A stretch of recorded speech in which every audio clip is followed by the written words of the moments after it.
Welcome to another Founder Wisdom Pod with Emily Amos. Today with us, she's founder of a content marketing agency for B2B SaaS. It's called Uplift Content.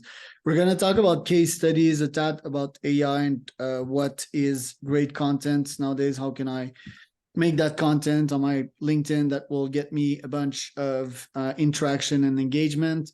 But before we do, this podcast is brought to you by podfire.com. That is my podcasting agency. If you want to start a podcast, to monetize it, to scale it, to get sponsors, get great guests, and even be interviewed on other podcasts, you can hit me up. I can help you with that. You can go to podfire.com. Emily, welcome to the pod. Can you tell me a bit more about yourself and about what you're up to nowadays? Sure. Thanks for having me, Charles. So as you said, I am the founder of Uplift Content. We are a content marketing agency for B2B SaaS companies. We focus on writing case studies, ebooks, white papers, and blog posts. So we have a fairly narrow focus. There's a lot of content marketing agencies out there that are much more full service. For us, we like to be quite narrow in our focus. Our team of writers and editors are all very experienced in this little narrow niche, which means we have lots of experience and happy to help in that area. Right.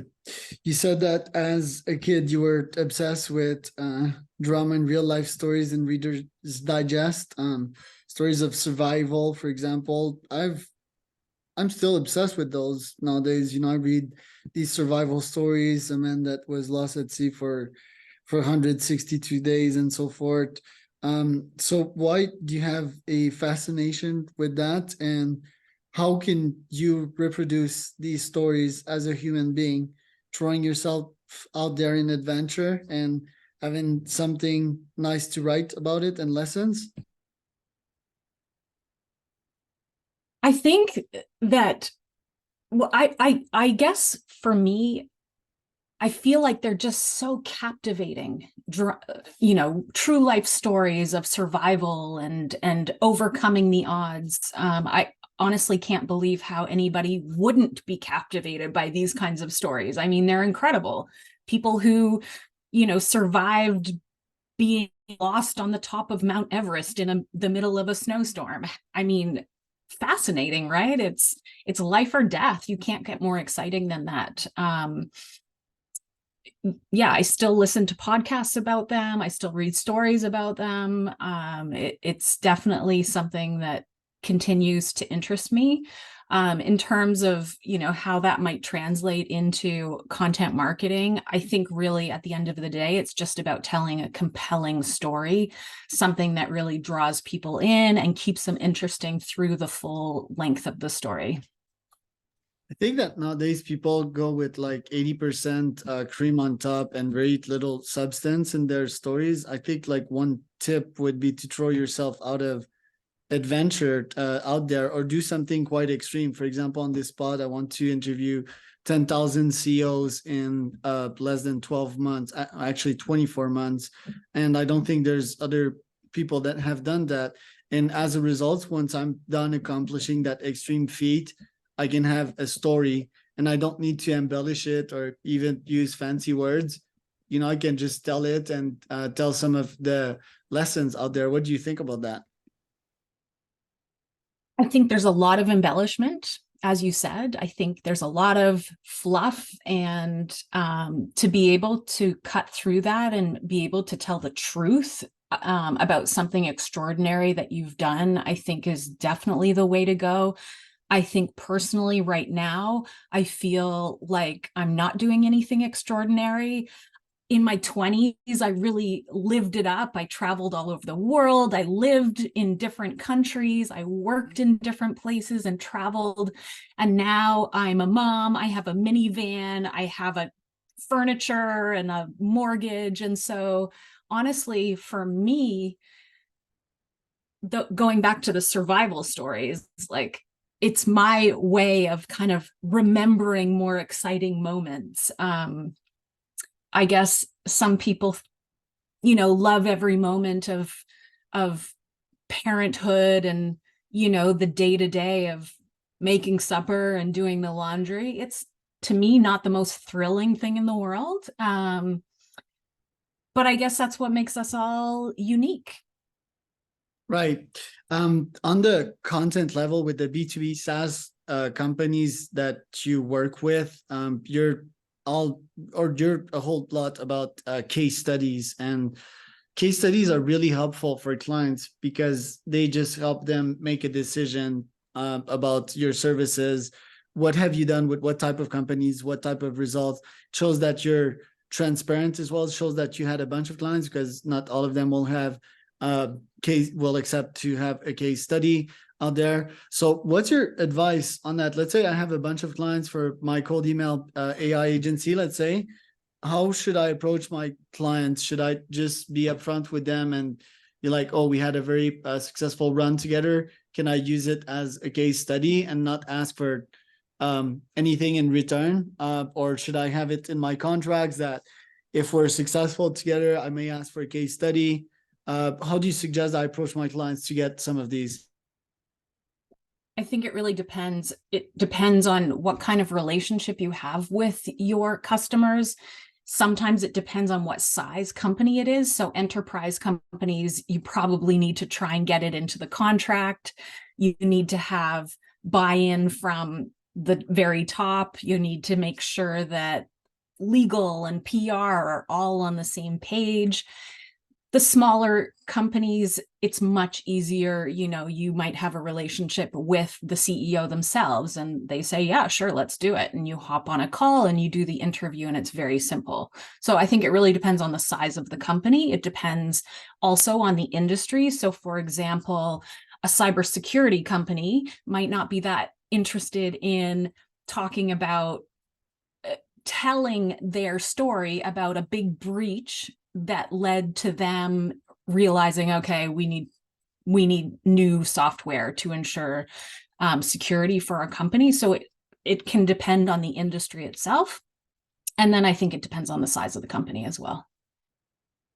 Right. And once you have that case study, do you recommend that I include it in my follow-up email? Once I had a sales meeting with a potential client, I just include my top 3 case studies or the most relevant one in there. Should I sponsor these case studies to attract more clients? Should I use them in remarketing?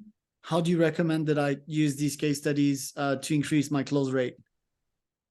Case studies can be used in lots of different ways, which makes them a really flexible resource. So you can use them, as you said, as a follow-up. You can also use them beforehand to get the sales call in the first place. So you can use them in nurture sequences. You can use them in your proposals. Just as you should include testimonials in your proposals, you can include case studies as well. You can certainly use them on social media. You can use them for remarketing.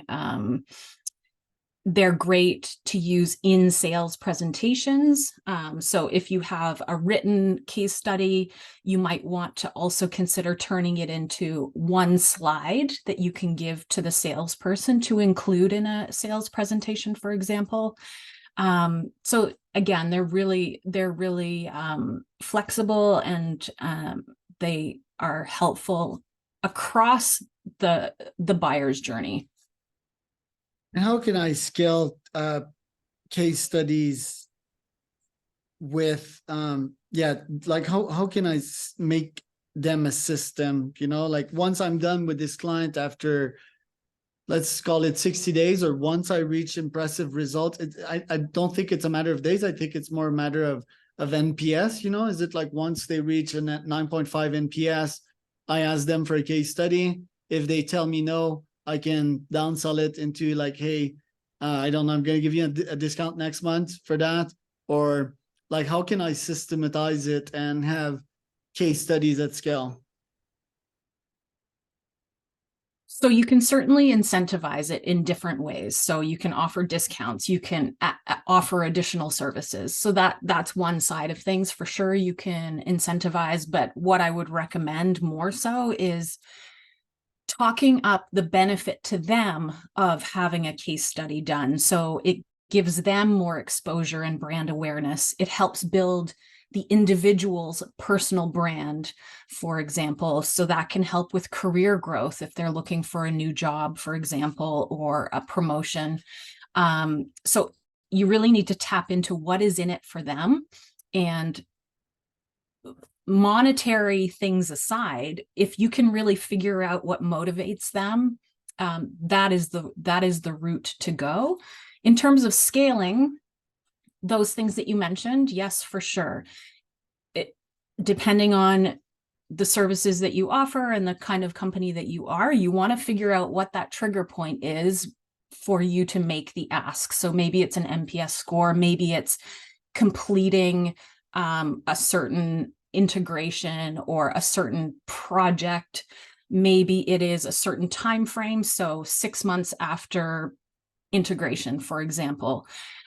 So whatever that is, figure out what it is and make sure that that is the point where you start reaching out. The first thing I would suggest, though, is that you reach out to your customer success managers or account managers. They would be the ones that really have a good sense for who's happy. You really want to make sure you're telling a story of a happy company, but also a happy individual.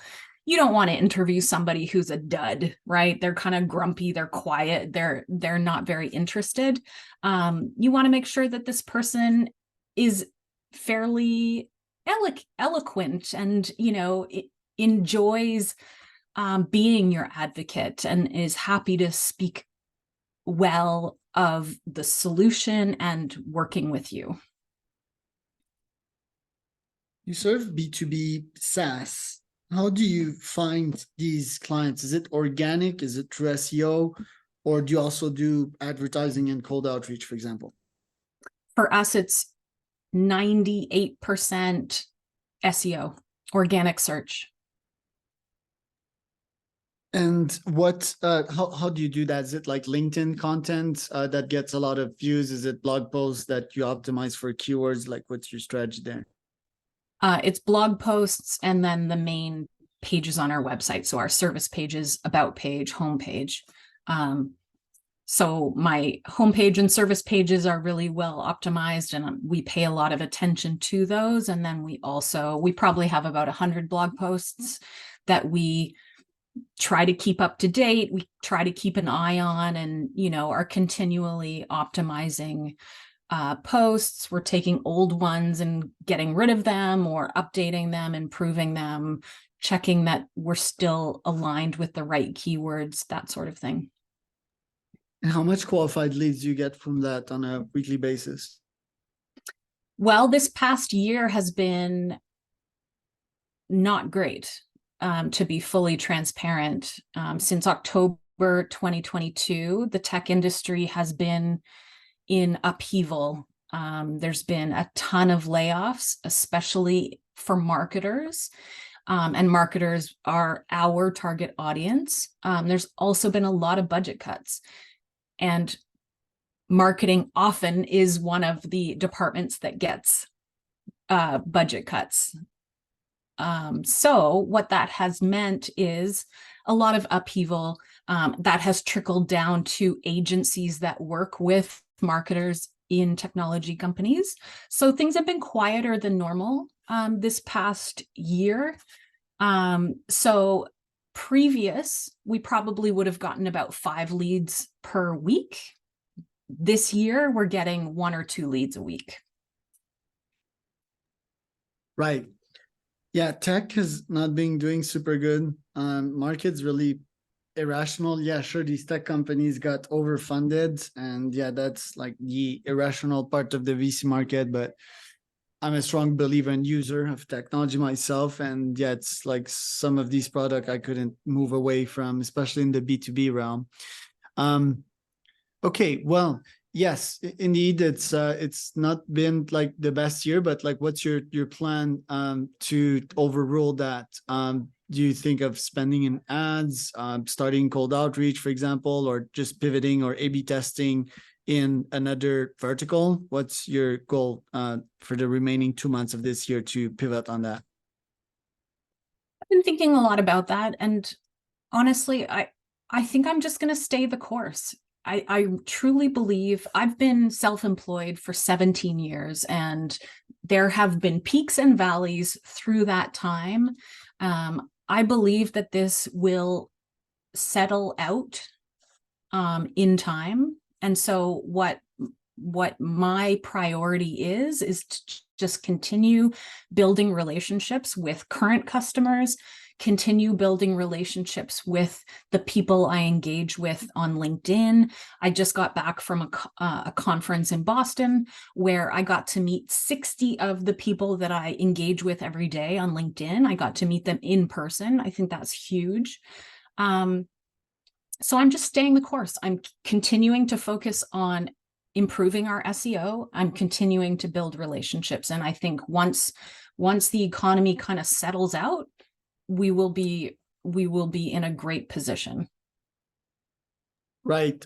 So right now the portrait of the business probably run on 5 to 10 clients. Do you have any employees or any costs that could weight you down while you wait for that to get better? So we have about 15 clients now. A year ago, we had 20. So we're down 25%. The business model that we have is that there are no employees. I work only with freelancers or subcontractors. So in that regard, we're pretty good in terms of not having huge expenses dragging us down. I guess really it's just the constant expenses of, social media and all of our technology tools and those sorts of things. The more customers we have, the smaller the percentage that those marketing and operational costs are. How much do you charge typically for your services? Do you have pricing plan? We charge per asset. So for case studies, we tend to charge $1,500 US. And for white papers and ebooks, we tend to charge $2,500 plus, just depending on size, how many interviews, that sort of thing. And you have like recurring package because you said you have like 15 clients. So are these like recurrent right now? All of our customers are recurring business. That is our priority, is to develop long-standing relationships with customers who have a recurring need for content. And okay, so it's 1,500 a month, and they constantly require new case studies and content services. Well, they might want 3 case studies a month, so it would be 4,500 a month. That's just the cost for one asset. And LinkedIn and content, I've seen some of your posts. What do you recommend in my case that I do? I want to, I very much value freedom of speech and brain cells growth on my side more than I value likes and engagements and interactions. I'm trying to seek the truth. I think that some folks were successful with that, like Naval Ravikant obviously has way more track record than I do. But how can I amass an audience of intellectual entrepreneurs to deeply interact with my content? What would you suggest that I do to, get my 1,000 super fans there? I think you just have to be you. I think you have to be personable, you have to be transparent, you have to be vulnerable, and you need to tell personal stories. To just share a blog post that you wrote, nobody's really interested, right? But they are interested if you share a life lesson, something that you really struggled with and eventually overcame, and what was that learning lesson there. I think that is the way to resonate with people. Already doing that, it seems that maybe I'm not under their radar enough. So like, they're busy people, right? So yeah, maybe a bit more quality content on my end, a better writing, more structured, and make my posts more digestible. English is not my first language also, and my brain is weird and somewhat ADHD. So maybe a bit of improvement on that level, plus some remarketing, I feel, to constantly put my content back there. So I that, yeah, think you they need can to read my stuff. also, you need to engage with their content. They're not necessarily going to take the time to read your content, but if you provide some interesting comments on their content, they're going to listen to you. They're going That's to right. notice you.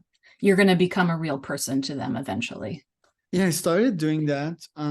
If they post content on their LinkedIn, for example, I'd like it if I genuinely like it, that is. And yeah, that seems to be some kind of slow run strategy, and I'm trying to accelerate with ads, because humans also, well, it's not the ones that I want as my audience, but there's like groupthink and herd mentality.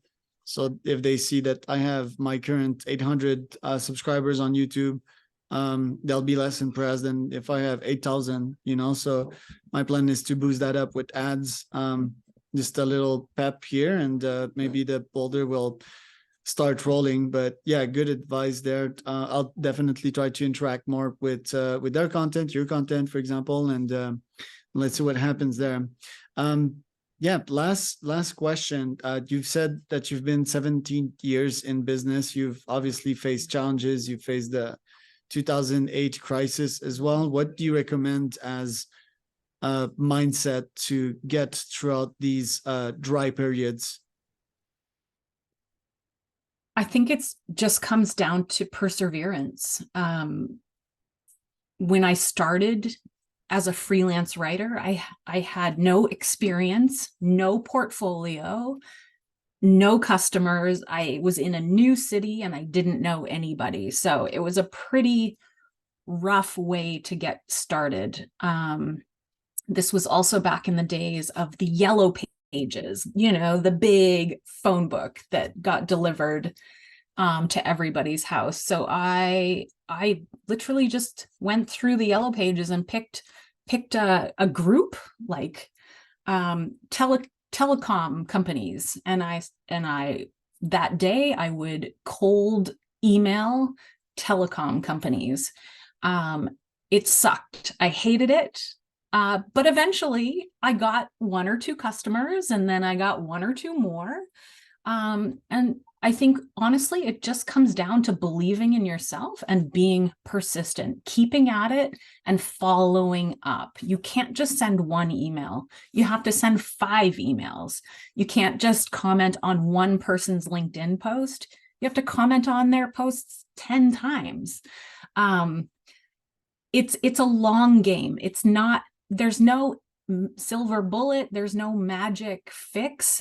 You have to just keep at it day after day, year after year. Totally agree.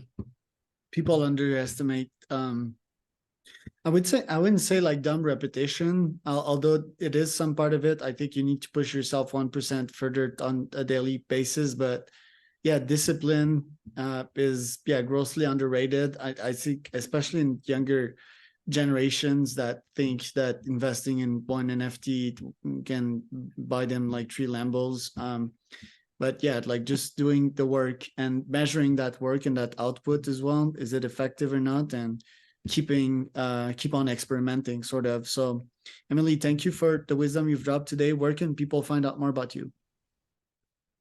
They can find more about our company at www.upliftcontent.com, or they can find me on LinkedIn. Just search for Emily Amos.